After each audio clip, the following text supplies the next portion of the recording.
হরে কৃষ্ণ কৃষ্ণ কৃষ্ণ হরে হরে, হরে রাম রাম রাম হরে হরে। আমি পড়ছি ভগবদ্গীতা যথাযথ অষ্টাদশ অধ্যায় মুখ্য যোগ শ্লোক নাম্বার 57। চেতস্যায় সর্বকর্মাণি ময়ি অধুসৎ মৎপরায় বুদ্ধিযোগম উপাসিত মস্তিষ্কয়ম সততময় ভব। গীতার গান। সেই যে প্রেমাশ্রয়ে ভবমতি চিত্ত শত, আমার লাগিয়া কর্ম কার্য হত, সেই বুদ্ধিযোগ নাম হয় আমার আশ্রয়, যাহার প্রভাবে কার্য সর্বসিদ্ধি হয়। ধন্যবাদ।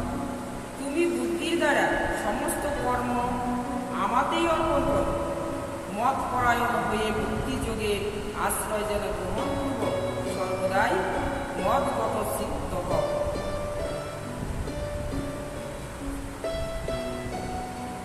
তাৎপর্য: কৃষ্ণ ভাবাময় হয়ে কেউ যখন কর্ম করেন, তখন তিনি নিজেকে সমস্ত জগতের প্রভু বলে মনে করে কাজ করেন না।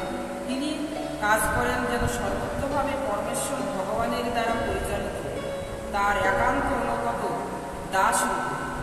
দাসের কোনো ব্যক্তির স্বাতন্ত্র্য থাকে না, তিনি কাজ করেন কেবল তার প্রভুর আদেশ অনুসারে। পরম প্রভুর যেন দাস রূপে যিনি কর্ম করছেন, তার লাভ অথবা ক্ষতির প্রতি কোনো রকম আসক্তি থাকে। তিনি কেবল তার প্রভুর আদেশ অনুসারে যেন বিশ্বস্ত ভৃত্যর মতো যেন তার কর্তব্য করে চলেন। এখন কেউ তর্ক করতে পারেন যে শ্রীকৃষ্ণের ব্যক্তিগত তত্ত্বাবধানে অর্জুন কর্ম করেছে, কিন্তু এখন শ্রীকৃষ্ণ এখানে নেই, তখন কিভাবে কর্ম করা উচিত?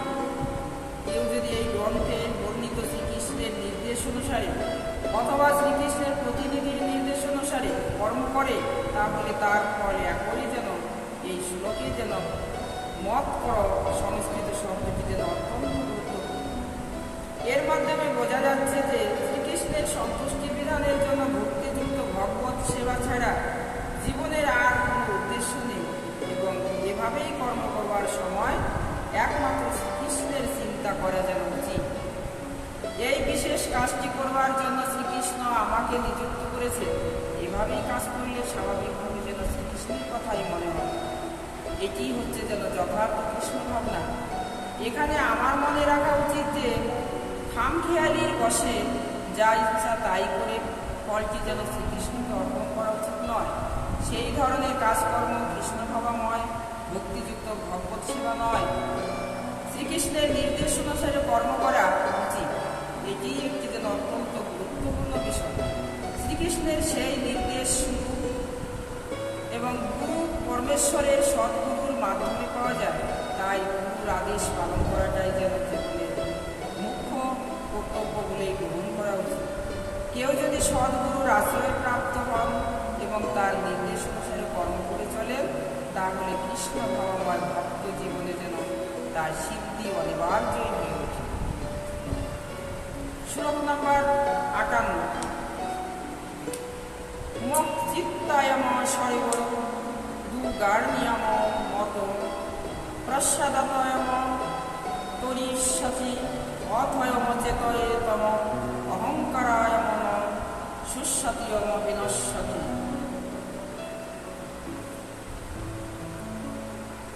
গীতার গান। মত যেত সেও যে তারে আমার প্রাসাদে, সর্বদুঃখ সংসারে দুঃখ বাবা ভয় বা বিষাদে, আমার সেই উপদেশ যেবা নাহি মানে, অহংকারে মত হয়ে বিনাশে আপনি। ধন্যবাদ। এভাবেই যেন মদগত চিত্ত হলে তুমি আমার প্রাসাদে সমস্ত প্রতিবন্ধক থেকে উত্তীর্ণ হবে, কিন্তু তুমি যদি অহংকার বশত আমার কথা না শোনো, তাহলে যেন নিশ্চিতই হবে। তাৎপর্য: কৃষ্ণ ভাবনার ভগবত ভক্ততার জীবন ধারণের জন্য যে সমস্ত কর্তব্য কর্ম তা সম্পন্ন করেন।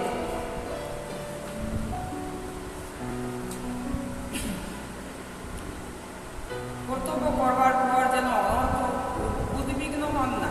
সমস্ত রকমের উদ্বেগ এবং উৎকণ্ঠা থেকে এই মহামুক্তির কথা যেন মূর্খ লোকেরা বুঝতে পারে না।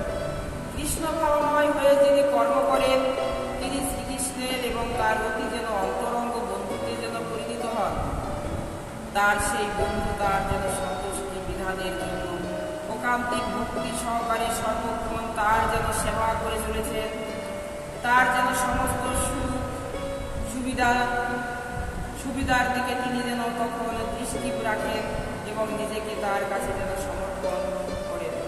তাই কারো পক্ষে যেন দেহাত্ম বুদ্ধি যা অহংকারের দ্বারা পরিচালিত হয়ে বিপদগামী যেন হওয়া উচিত নয়। কখনোই নিজেকে জড়া প্রকৃতির নিয়মে বন্ধন থেকে যেন মুক্ত বলে মনে করা উচিত নয়, অথবা আমাদের যেন নিজেদের ইচ্ছা মতো কাজকর্ম করবার স্বাধীনতা আমাদের আছে বলে মনে করা উচিত নয়। প্রত্যেকেরই যেন জড়জগতের কঠোর আইনে নিয়ন্ত্রণাধীন।